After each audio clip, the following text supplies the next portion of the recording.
Pode falar, minha vez, ela é minha mãe morreu até. Urué Tito Menezes, sou historiador, também sou professor de história, né? Sou pedagogo. Minha aldeia de origem é Ponta Alegre, Rio Andirá, terra indígena Andira Amaral. E sou advogado também. Meu nome é Ednelson Andrade Monteiro, sou etnia Sateré-Maué, do município de Parintins, do Rio Aicurapá. A minha função atualmente, eu sou coordenador de educação escolar indígena do município de Parintins, atuando aqui na SEMED, na Secretaria Municipal de Educação. Eu vim da região do Andirá, no município de Barreirinha, e ultimamente eu trabalho na SEMED. Eu tenho 4 filhos, sendo 3 homens e uma mulher. E o meu nome José de Oliveira dos Santos Silva em português. E muitos me chamam em Sateré como Negui. Esse Negui é um ser que libertou o povo Sateré na época. O povo Sateré-Maué, historicamente, ele, digamos assim, ele usou uma estratégia para proteger a língua materna. Como? Proibindo a mulher de aprender a língua portuguesa. Então, nesse caso, nós que já temos mais de 4 séculos de contato, né? Nós temos esse privilégio de hoje ser um povo que ainda fala fluentemente a nossa língua, né? Que ainda conhece a gramática, enfim, todo esse processo, né? Então, a minha comunidade de origem é Ponta Alegre, né? Historicamente, Ponta Alegre foi uma aldeia de repartição.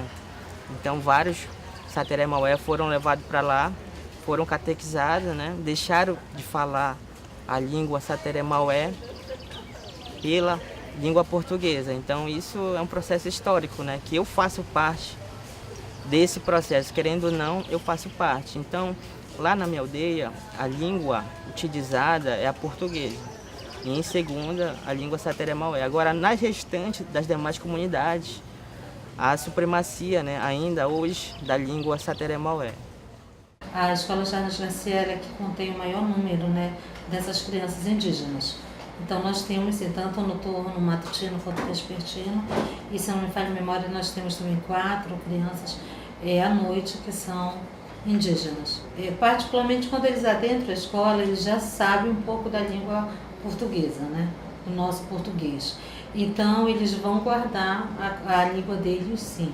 Alguns eles utilizam entre si. Inclusive, eu lembro bem que ano passado eu ouvi um relato de um professor de sala que ele não sabia se eles estavam xingando ele, falando mal dele, né? Mas tinha ali 2 alunos que estavam trocando informações, se comunicando através da língua indígena, né?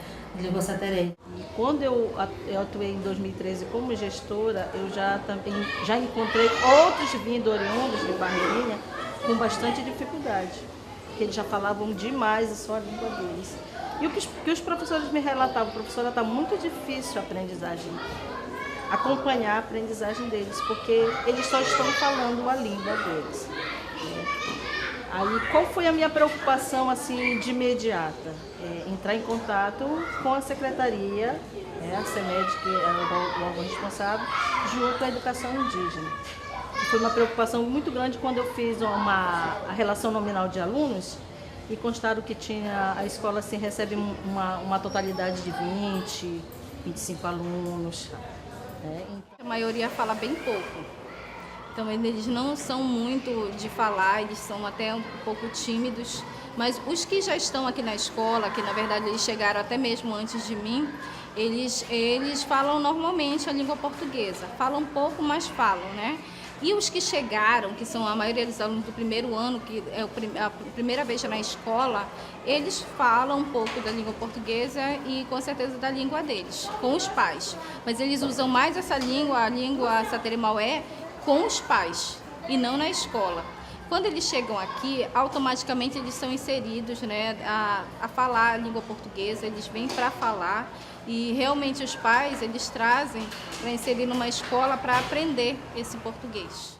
Pelo conhecimento que eu sei, como as aldeias indígenas hoje já têm a formação, né, de professores que trabalham a língua Sateremaué e tanto a língua portuguesa, apesar desse processo que a educação está havendo lá nas aldeias indígenas, eles chegam na escola falando português, mesmo que com muitos nas entraves, algumas situações lá, é uma formação não tão bem qualificada como talvez teria se tivesse morado numa cidade com melhor qualidade de vida, né? Mas eles chegam na escola trazendo já uma pré-formação bastante elevada para quem se considera indígena.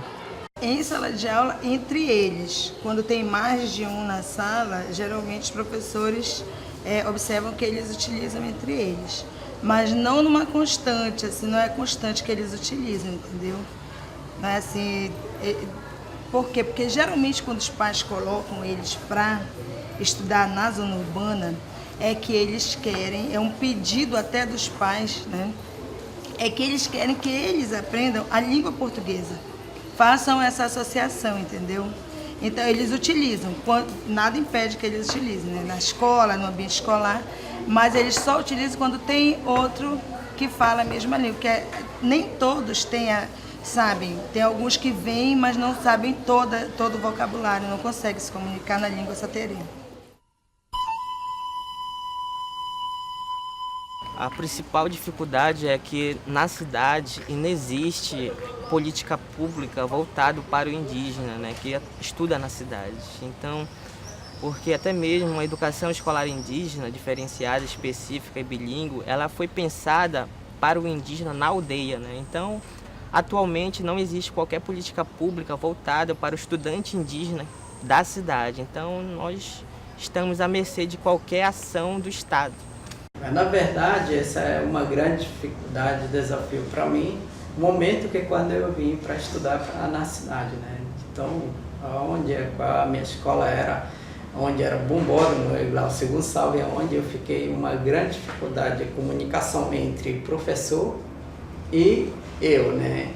Inclusive, eu me lembro muito bem, na época, que a gente tem uma grande discriminação dentro da sala de aula.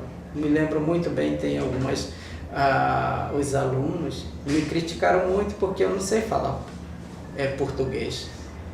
Então, eu acredito que é um grande desafio encontrar quando eu vim para a cidade. Esse é um grande desafio para mim, a comunicação entre o professor e também os amigos que eu tenho, né? A dificuldade que nós temos é porque nós não temos uma língua direcionada para trabalhar com eles, a língua deles, né? Nós trabalhamos realmente a língua portuguesa com eles, normalmente, né? E é essa dificuldade. Essa aluna Josiane, agora há pouco estava sendo entrevistada, a gente percebe nela que ela veio de uma língua saterê, que ela não foi trabalhada praticamente a língua portuguesa, né? Então ela veio assim diretamente para a sala, para a escola Charles Garcia, para ser trabalhada direto com a língua portuguesa. Então assim, a gente percebe que na língua dela, quando ela fala, quando ela lê, quando ela interpreta, ela tem uma dificuldade muito grande assim de falar a língua portuguesa, porque ela é mais assim realmente acostumada com a sua própria língua. E aqui nós só direcionamos realmente para essa língua. Então a dificuldade que nós temos porque nós não temos o conhecimento da língua dela, né? Só sabemos às vezes algumas palavras que o curso nos ofereceu, mas foi uma coisa assim muito rápida, que nós tivemos a oportunidade de aprofundar isso aí.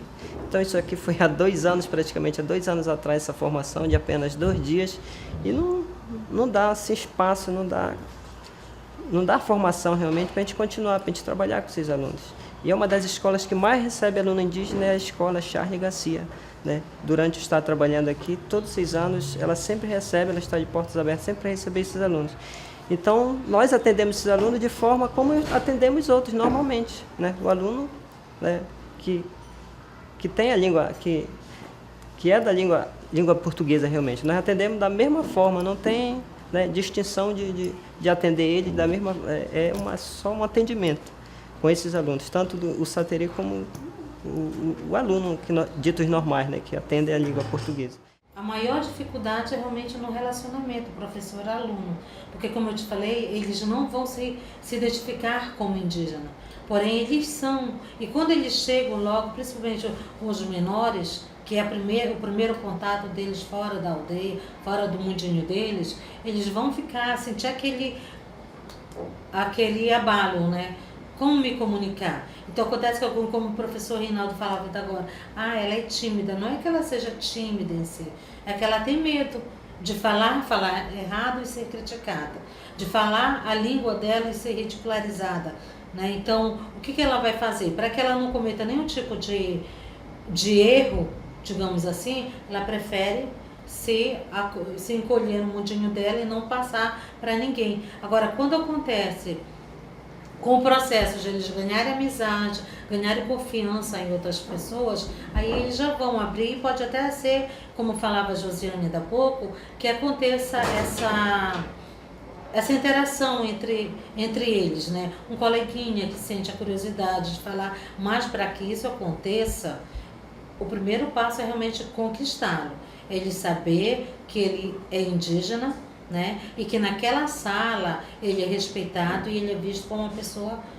normal, não uma pessoa que é colocada ali, que é imposta no fator de diferente. É que nós sabemos que o diferente sempre tem aquele receio de se envolver.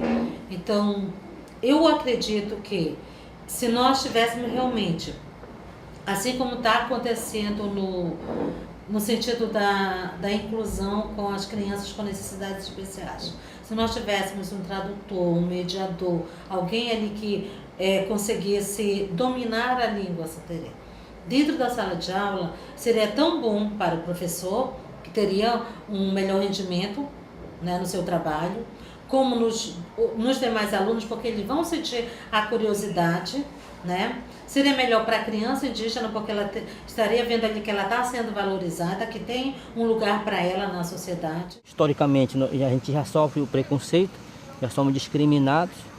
Então, mesmo aparentemente nós somos sateré, até no andar da gente nós somos identificados como sateré, mas na hora de falar a gente não querem mais. E preferem falar entre as famílias em português, se identificando como os demais, né? E porque quando a gente fala em sateré, muitos olham, fulano e tal. Então, para não sofrer mais ainda, né? Com certeza já não querem mais falar, mesmo sabendo que realmente ele é sateré. Então, eu acho que essa é a maior dificuldade nossa de resistir, de mostrar quem somos, né? E onde nós estamos. Eu acho que essa força que os pais deveriam ainda, né? Dizer assim, puxa, nós somos sateré, nós estamos aqui na cidade, né? Mas eu acho que nós devemos ainda mostrar essa identidade que nós existimos. Apesar de que somos poucos, mas resistimos. Eu acho que isso é esse espírito que falta nos pais para falarem entre as famílias. Mas tem pais que realmente não sabem mais falar e como é que vai passar esse conhecimento para os filhos dele, né? Hoje, né, no Brasil existem algumas experiências de se construir uma escola indígena, né? Eu falo educação escolar indígena, né? Existem garantias, mas para essa garantia ser efetiva, ver dia a dia, assim como a universidade aqui, é uma construção, né? Nós ainda estamos em processo. Por exemplo, há 10 anos atrás, os professores que atuavam na aldeia tinham, no máximo, o ensino fundamental. Hoje, no caso do Sateré Maué, todos têm universidade, são universitários, já passaram pela universidade, né? Curso de pedagogia aqui da UEA. Então, isso é uma mudança, né? Para se construir a escola indígena e até mesmo para se construir uma universidade, né? Nós estamos nesse processo. Agora, a questão do Estado, né? O Estado oferece essas garantias. Ele também tem contribuído na formação dos professores que eu falei.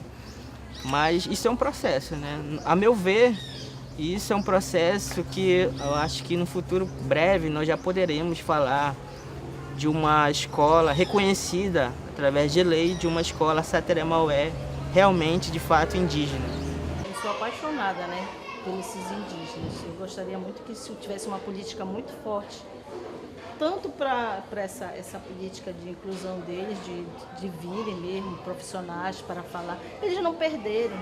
Isso é um patrimônio deles cultural, isso, sabe, eu fico assim pensando que a Secretaria ainda não tem para nos ajudar como intérpretes, né? Que deveria realmente ter um professor aqui que pudesse estar dentro da escola mesmo para fazer essa orientação de inclusão. Primeiramente, acho que a gente tem que formar, né? Formar um grupo mesmo de pessoas comprometidas com essa educação e que vejam na cultura indígena uma forma de fazer diferente, né? E para Charles Garcia, com certeza, quando isso acontecer, ele será de grande relevância, porque nós temos o grande número de alunos que precisam. Está começando a se despertar a valorização da escrita, a fala, escrita sateré, os materiais. Agora mais ainda, por exemplo, eu vi realmente nesse vestibular, que foi feito nas duas línguas, sateré e português, e aí daqueles que não falam sateré. Então é hora de eles começarem a se despertar. Hoje então vou me interessar em falar sateré, escrever sateré. E com certeza vai se prejudicar em falar para os filhos deles. Então eu acho que futuramente a língua sateré, inclusive a nossa luta hoje é que oficializar a língua sateré na região de Maué, Barreirinha e Parintins.